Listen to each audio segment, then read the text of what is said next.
Bienvenidos. Hoy estaremos tratando el tema de los conceptos esenciales de la radiología. Los objetivos que vamos a estar cubriendo está la relación entre masa y energía, identificar las diferentes formas de energía, conocer el espectro electromagnético y la diferencia entre radiación ionizante y radiación no ionizante, y así como los conceptos básicos de protección radiológica. Se espera que en este curso entiendan la importancia de la producción y empleo de la radiación ionizante como instrumento diagnóstico, el cual define las bases de la radiología. Los técnicos que trabajan con imágenes por rayos X son los técnicos en radiología y la responsabilidad de estos es la realización de exámenes radiológicos de acuerdo con las normas de radioprotección establecida para la seguridad tanto del paciente como del personal médico. Esto es, la producción y la interacción de los rayos X. Pero antes vamos a ver algunas definiciones. El término materia, que es todo aquello que ocupa un lugar en el espacio. Masa, que en el sistema internacional se mide en kilogramos, es la cantidad de materia contenida en cualquier espacio físico. En otras palabras, es la medida cuantitativa de la materia. La materia puede ser un trozo de cobre, pueden ser moléculas, pero también es átomo, es núcleo, es nucleón, es quarks. Lo interesante es que todo esto es energía, ya que la materia tiene su equivalencia en energía. Tenemos muchos tipos de energía.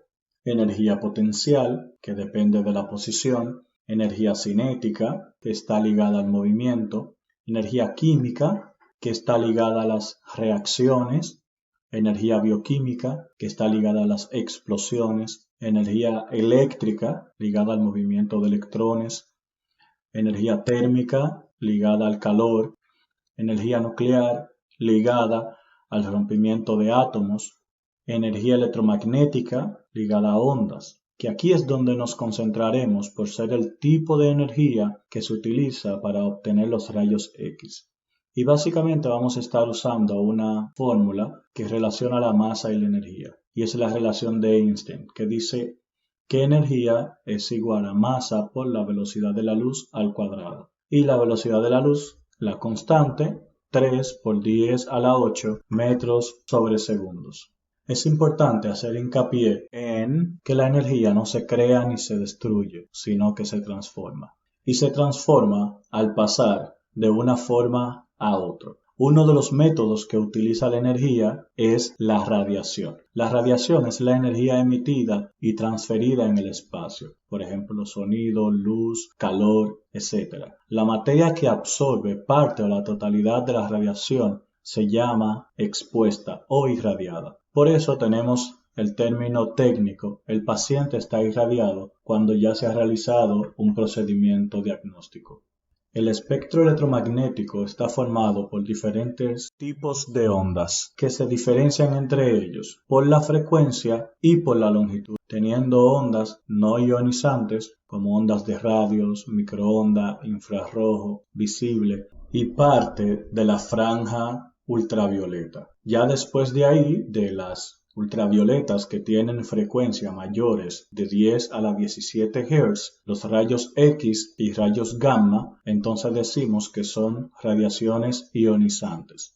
Las radiaciones ionizantes son aquellas que tienen suficiente energía para arrancar un electrón del átomo cuando interaccionan con él. Este fenómeno es conocido como ionización. De ahí la denominación de este tipo de radiación. ¿Cómo sucede este proceso? Lo vamos a estudiar más adelante. Ahora, lo que queremos ver es que la radiación se divide en dos grandes grupos, la radiación ambiental y la radiación producida por el hombre. Al realizar la comparación entre la radiación ambiental y la radiación producida por el hombre en el 1990, la radiación ambiental era 3 milisievert al año, mientras que la producida por el hombre, especialmente en rayos X, era de 0.5 milisievert, teniendo un total a esa fecha de 3.6 milisievert por año. Ya actualizado en el 2006, vemos que la radiación está en 6.3 milisievert por año y este aumento se debe principalmente al desarrollo de las técnicas radiológicas para el diagnóstico médico.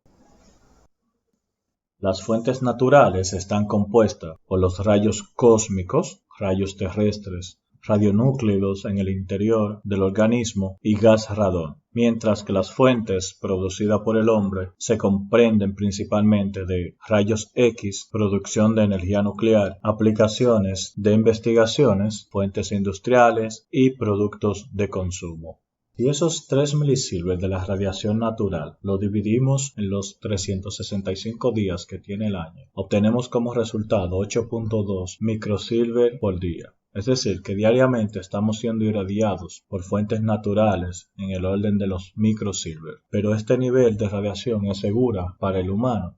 Revisando los productores de fuentes naturales, tenemos los rayos cósmicos, que son radiaciones electromagnéticas y de partículas emitidas por el Sol y las estrellas. En la Tierra, la intensidad de ellos aumenta con la altitud y la latitud. Es decir, si subimos a montaña, vamos a estar más cerca de la atmósfera, por lo que los rayos cósmicos no van a alcanzar con mucha mayor frecuencia, y así en los polos. Otra de las fuentes naturales es la radiación terrestre, que está contenida básicamente en los depósitos de uranio, torio y otros, y su intensidad depende en alto grado de la geología local, ya que son materiales que se encuentran dispersos en trazas en la Tierra. Radionúclidos depositados en el interior del cuerpo humano, básicamente es en potasio 40, que se encuentra en la banana, que son metabolitos naturales que siempre han estado con nosotros y contribuyen a suministrar a cada persona una dosis igualada. 2/3 de la radiación natural está en forma de radón, por lo que la convierte en la mayor fuente de radioactividad natural. Es un gas radioactivo producido por la degradación natural del uranio y se encuentra en la Tierra en forma de trazas. Materiales de construcción, hormigón, ladrillos, yeso de enlucir, lo contienen, teniendo una alta concentraciones en cuevas y minas. Este gas emite partícula alfa no penetrante, por lo que contribuyen a la dosis de radiación en el pulmón, ya que cuando se respira es que puede penetrar al cuerpo humano. El gas radón se caracteriza por no tener olor, color ni sabor. Como el gas radón está contenido en los materiales de construcción, las casas son una fuente de estas. Para protegernos del gas radón, debemos mantener la casa siempre ventilada, instalando un sistema de extracción o encender un abanico. También podemos sellar grietas en pisos y paredes y mejorar la ventilación natural de las viviendas. De la radiación producida por el hombre, los rayos X diagnósticos constituyen la mayor fuente de origen humano de radiación ionizante, 3.2 milisievert por año, atribuyendo este incremento principalmente al aumento del uso de la tomografía computarizada y a la fluoroscopía de alto nivel. Los beneficios de la aplicación de los rayos X en la medicina son indiscutibles. Sin embargo, estas aplicaciones deberían realizarse con la prudencia y las medidas dirigidas a reducir la exposición innecesaria de los pacientes y el personal. Y esto recae sobre el técnico radiólogo. Las demás fuentes de radiación producidas por el hombre contribuyen muy poco a nuestras dosis de radiación. Por ejemplo, viajar 1 hora en avión te produce 50 veces más dosis radioactiva que vivir 1 año cerca de una central nuclear. La estimación de dosis radioactiva más aceptada para un vuelo es de 5 microsievert por hora, mientras que la dosis efectiva anual en un radio de 30 kilómetros de una central nuclear es menor a 0.1 microsievert. Los productos de consumo, como algunas esferas de reloj, las señales de salida, los detectores de humo, las lámparas de camping y los sistemas de señalización en los aeropuertos, aportan 0.1 milisievert a nuestra dosis de radiación anual. Los rayos X fueron descubiertos por Wilhelm Röntgen en 1895. Publicando su primera imagen de rayos X médica a inicios del 1896. Lo estudió con mucho rigor, tanto que en un mes lo había descrito con prácticamente todas las propiedades que conocemos hoy en día.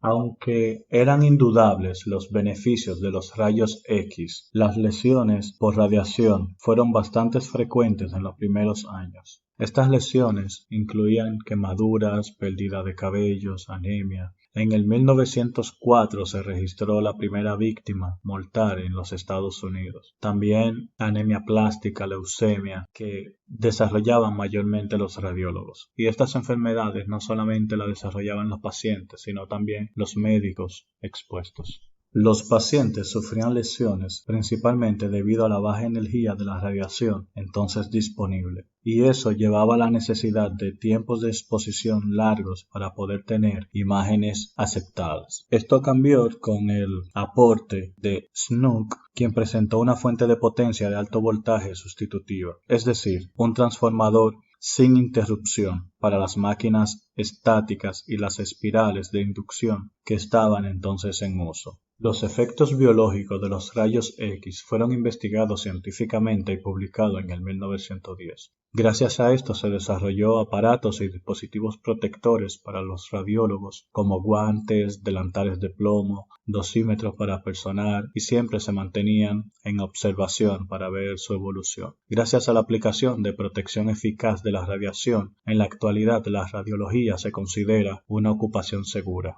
Para proporcionar un haz de rayos X suficiente para obtener imágenes de calidad, se debe suministrar alto voltaje y suficiente corriente eléctrica al tubo de rayos X. Los voltajes de rayos X se miden en kilovoltios pico, o kVp como se conoce. Un kilovoltio es equivalente a 1000 voltios, mientras que las corrientes de rayos X se miden en miliamperios. Un miliamperio es equivalente a dividir un amperio entre 1000 o 0.001 amperios. Voltios como amperios son las unidades de voltaje y corriente en el sistema internacional respectivamente. Los tres tipos de exploración que se realizan con técnicas de rayos X son la radiografía, que utiliza una película de rayos X y por lo general un tubo de rayos X montado en el techo sobre unos rieles que permite desplazar el tubo en cualquier dirección. Estos exámenes suministran al radiólogo imágenes fijas. La fluoroscopía, que realiza habitualmente en un tubo de rayos X que se encuentra bajo la mesa de exploración, al radiólogo le proporciona imágenes de movimiento en una pantalla plana. Y la tomografía computarizada, que utiliza una fuente de rayos X giratoria y una matriz de detectores y adquiere un volumen de datos que es posible reconstruir imágenes fijas en cualquier plano anatómico, ya sea coronal, sagital, transversal u oblicuo. Para ver más en detalle estos planos, observen el corte del plano coronal o frontal que divide el cuerpo, parte delantera y parte trasera, mientras que el plano sagital o lateral lo divide en la parte derecha y la parte izquierda, mientras que el plano transversal u oblicuo o axial lo divide en plano superior e inferior. Para protegerse de los rayos X o de la radiación en general, es importante insistir, no debemos dejar de insistir en una adecuada protección tanto a los técnicos en radiología como a los pacientes, para mantener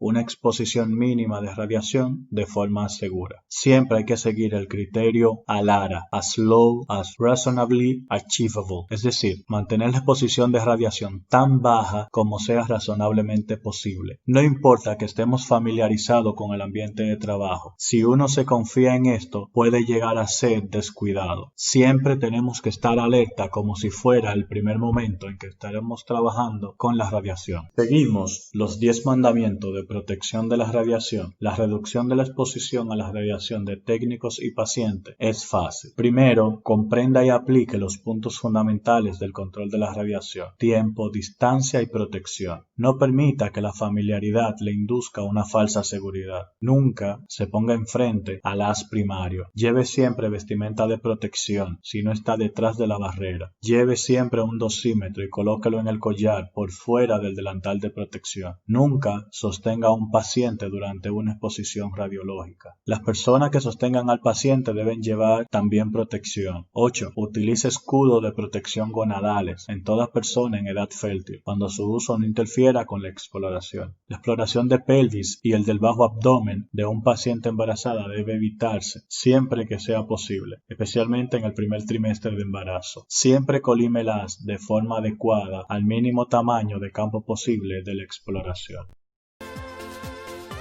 Espero que este video les ayude y recuerda, si quieres aprender, este es tu canal.